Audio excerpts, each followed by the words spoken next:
Well, we're coming to you from the studios of Virtual Hub here in East Legon. My name is Harold, and it's another episode of Coffee Break. Now, on today's episode, we have one very talented singer from Nigeria. We are so blessed and privileged to have this guest on our show today.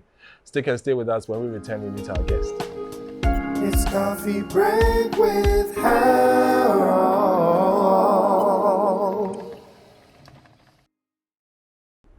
Welcome to the show. Now, our guest for today's episode is the one and only Afro Dija. Dija.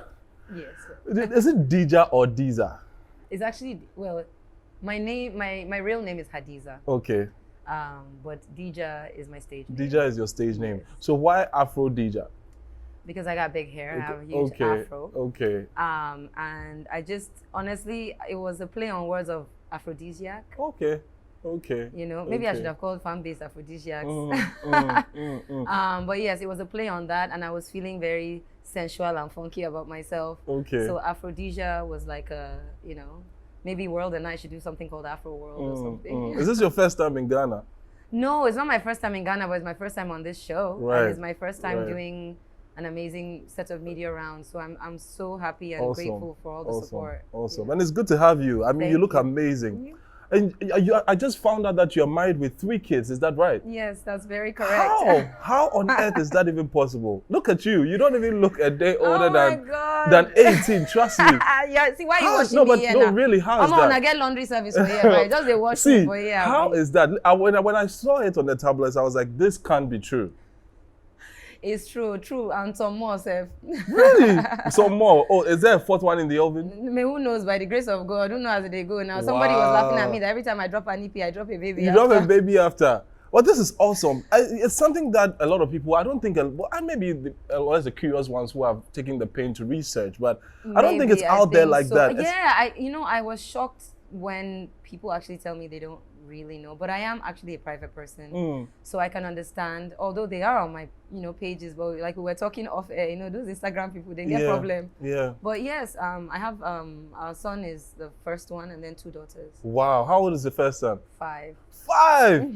And then 3, and then 1 and a then half. 1. Oh wow. Wow. You really are on a marathon. This is incredible. This is we incredible. Thank God. God has been very faithful, honestly, and this is sort of the first time, I guess according to the industry, to be the first time back that they're seeing me. But I have been working through it all. Honestly, I was pregnant in a lot of videos. I can't tell you which ones. Really heavily pregnant in a lot of videos. Like which video? Battling You with Tiwa. Okay. I was about 7 months, 7 and a half. Wow. And that's the thing about people with this kind of bodies. You get away with everything. But I always have to give people behind the scenes. I'm sure they probably helped make sure they cut in angles. But honestly, I guess probably the next pregnancy, we could just leave on like that. See them Cardi B and but you look amazing. You look amazing for a matter of 3. The first time I got to hear of you was with this your song. Well, yeah, it's actually you're right. That's it. AW. Someone's like, what was wrong with you guys? It was amazing. That song was just it. Thank Who wrote you. it? Myself, Jazzy. But Jazzy really is always like a huge part of creating what we're doing. So we definitely worked together, myself, Jazzy, and then Ultims was also in the room as well when we started it. But in Maving, a lot of times you don't even know sometimes. You just sit there and you're working, and then you drop here, everybody, But at that time, when I worked at All, was a very spiritual movement. It's amazing. Would you say that's like your biggest song so far? Would you say that? So far, it's a song that definitely put me out there, because before that, we have Yarrow, and then Yarrow remix with Ice Prince. Right. So it was a collaboration, myself and Jazzy, when I first signed. And I remember after that song and Take Kiss, we were figuring out which, because at that time, we were doing 124 BPM on radio and all that, and it was like gosh, and I was like, you know what, Jazzy, let's keep the fast one. After, if they don't like it, we'll now drop and cover, that kind of like, and honestly, it came out, and literally everybody's songs started slowing down and things like that, because people already have these things, but we're constantly, I guess, wanting to do what is out there rather than just kind of breaking out. And for me, it it just set me apart. And I'm so grateful for that. You mentioned Don Jazzy a lot, and because I'm my papa for this industry. Yeah, I can imagine. How did you meet him? How did the relationship wow, start? I always say that me meeting Jazzy was like a spiritual thing, because I was at I would say musically, I was in a really bad place where, you know, I had just lost like a deal I had. You know, it was kind of like I wasn't just working. I just coming back from Canada. I think I was in the States at the time. Who was this deal with? I'll just reserve it for now. Okay.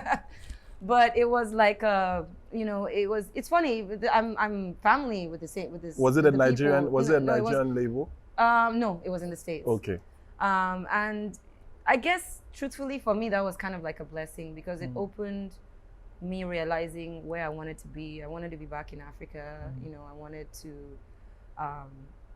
you know, come from the grassroots of what I was doing. So when we just took the chance to move back, I actually moved back with a friend of mine called Tonya. From the US? Together here, yeah. And it wasn't easy. I won't lie, it wasn't easy. Lagos is a very interesting place. Because I grew up in Kaduna in Nigeria. I went to secondary school there and everything. So uni was outside. And it was like, what are you doing? What do you mean? Are you sure this music thing is for you? That was where I was at the time. Like, are you sure you're not just, you know how it is now, like family and everything. And I met my manager, Rabbi and Solomon Shania. And I guess they say the rest is history, because after that, they introduced me to Baby Fresh, who was a producer.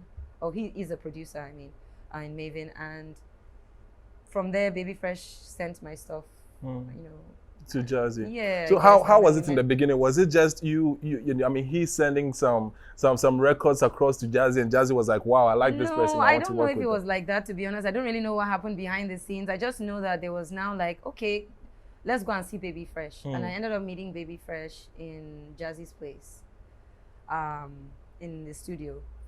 And you know, I didn't even know I was going to see Jazzy that day, to be very honest with you. Because one thing I liked about my manager was he wasn't promising me the world. He wasn't putting me there, like, I'm going to get you this thing. Yeah, so he just said, let's go and meet Baby Fresh.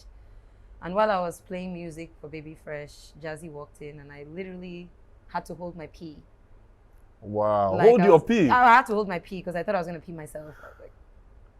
I mean, come on now. Was it Don Jazzy, are you joking? Yeah. Like, I'd never met him before. I'd seen him, and I didn't even think I was good enough to be in that kind of place. I'm not saying that I sell myself short, but I didn't think I had even gotten anywhere for me to even be in where Jazzy is. And honestly, from there, it was, let's record something. I remember I was just like, oh my God, what if I just mess up? What if I just do rubbish, you know? And I recorded something. I remember I wrote something, which, funny enough, we didn't even release that song, but he loved it so much.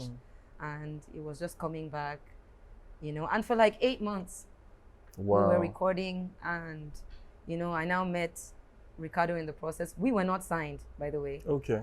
And, you know, there was you were working with him but not signed? No, it was that kind. You know, when you meet somebody, you know, there's a position where probably they'll test you. You don't know. Nobody's promising you anything. And that's what I think you want them to promise you, because you're like, oh my God, I've met Jazzy. I hope like I'm here. But there was no promises of, I want to. So it was, I didn't know. I didn't know whether they liked me. I didn't know. I just knew, oh my God, I like these people. I would love to be a part of this family. I would love to be. And at the time, who were the artists on the label? Now our people now.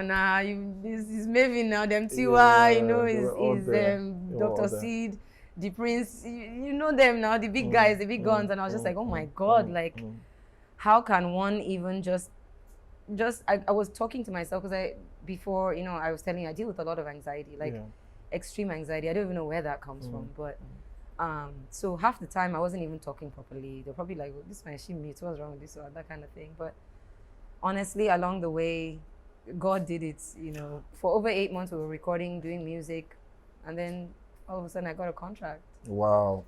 Would you say that it's an equal playing field for all the artists?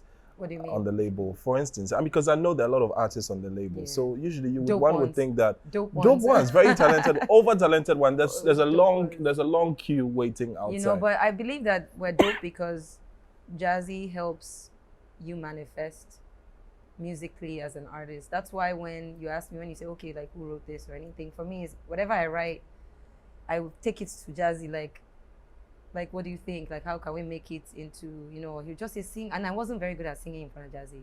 See, I used to beg Jazzy, please. Because my voice wouldn't come out. I was scared. I don't know what it wasn't even, I don't know what the hell it is. Something's wrong with me or whatever. So how is it like? I mean, do you have individual managers or? Yes, we all have our management. Within the label? Yes, it depends. Right. It depends of if you showed up with your management or, but in the like the label has like an overall person that makes sure at least we're kind of all on the same page. But every artist is an individual, so you're going to have your own team. And honestly, I felt Jazzy was very accommodating of the kind of person that I was. And I didn't really get that anywhere. You know, I had a lot of disappointments. Not once, not twice, not 3 times, which is why I told you that if it's starting from failure, I'm very used to that. Right. So I have no problem with failing countless times. Is my immense fear of the success that I know I'm capable of having, that only God knows which demon is disturbing me. But Jazzy really brought out the part of me, I think, that I'm always sort of, you know, just holding back. Out. And everybody else, the label wasn't even like oh, this one just came, like Tiwa, the Prince, Dr. Said, like everybody was just so welcoming, Baby Fresh, you know, everybody was so open and welcoming, and you learn. You really actually learn. Even my writing style changed. Wow. Because I think sometimes I took too long. I take too long because I'm so, you know, like I was saying, dotting the I's, I'm so emotional about my music and all that. After Maven, it's like, well, what's the next one? What's the next one? Like, let's do this. Let's get out of our heads. And it took me years, but. So what goes into signing with a label like the Maven Records? Because the Maven Records is a big one, and for those of us who sit behind, we see it as a very, you know, very juicy opportunity for anybody to take. Joking? Is it really? In Africa and in the world right now? Like for me, I've always wanted to have, like, I'm too African.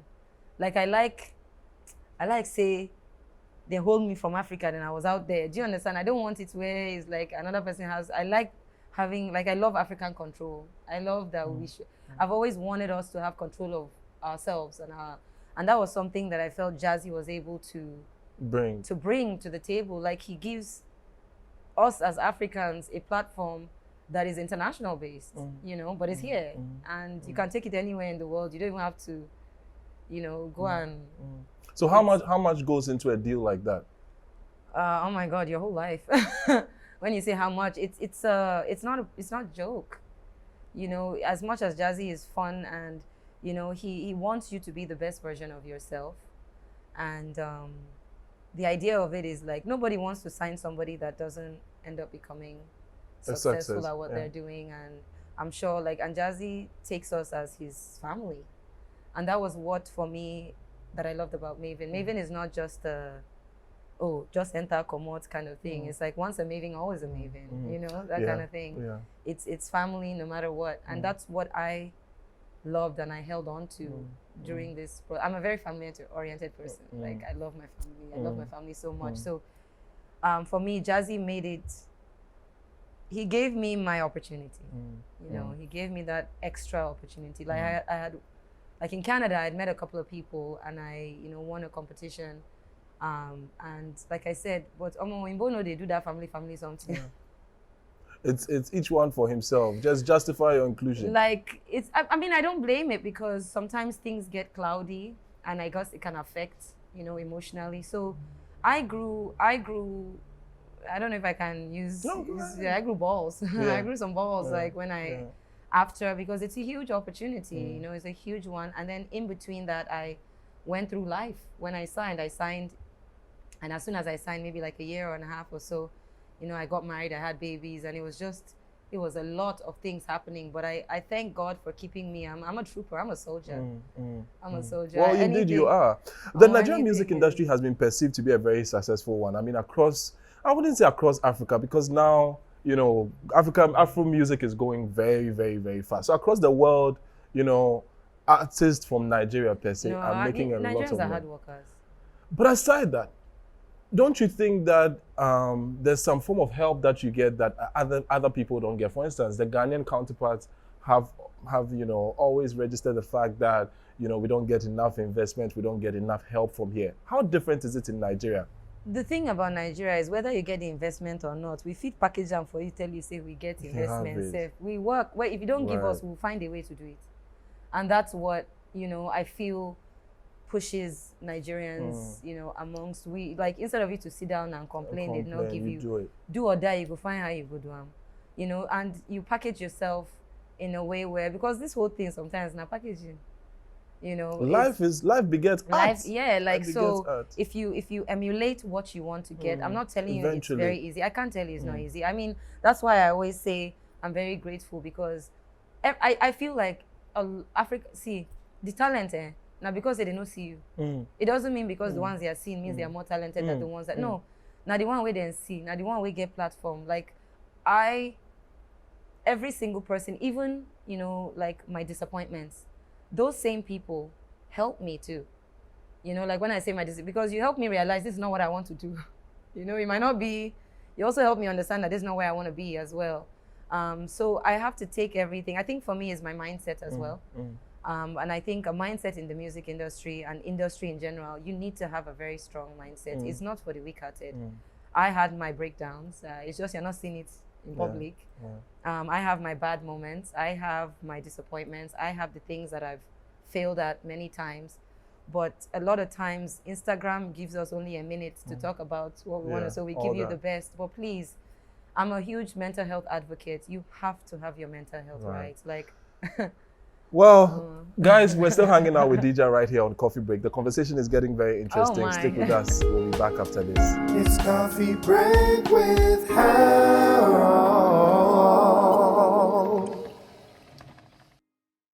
Welcome back. Still here hanging out with DJ, Nigerian singer and songwriter, very talented one at that. DJ, so I mean, back to the Nigerian conversation and then the industry at large. It's a very, very buoyant one and a very large one at that. How do you personally stay afloat? Keep your head above water. I can't drown right now, but the truth is, I'm not trying to be cliche. at one point in time you lose yourself, but I really pray a lot. I really ask God, like before I even enter here, I say, God, please let me know myself. Let me know. I really, and then I find people I can talk to that understand. I didn't have that all the time because I felt people didn't understand. Do you see yourself as one of top 5 Nigerian female artists? Oh my God, no, I don't see myself as it. I won't lie to you. I don't really see myself. I really don't. I don't even see what people see. But I'm grateful that my fans have put me, I would say, on some form of pedestal to help me push that brought me even here.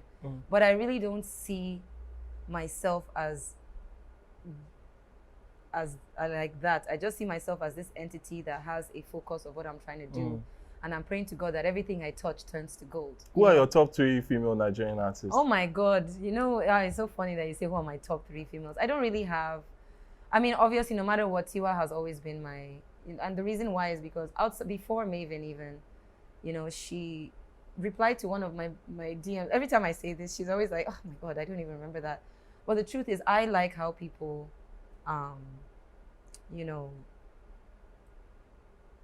treat me. So I take little things very important, those kind of things. So it's not really about, Tiwa, I'm not even counting it as that, to be honest. Okay. I don't really pick my top. I like music, so I won't, the female artists in your playlist, if there were females in your playlist, your top 10 No, females, they're my playlist. I download who would they as be? Many, honestly, I download even people I don't know. Because I like music. Right now, who are you listening to? Who are you feeling right now? It doesn't have to be someone who's more. But right now, as of now, I just downloaded Thames. Okay. Is a place called Orange. I just as of yesterday.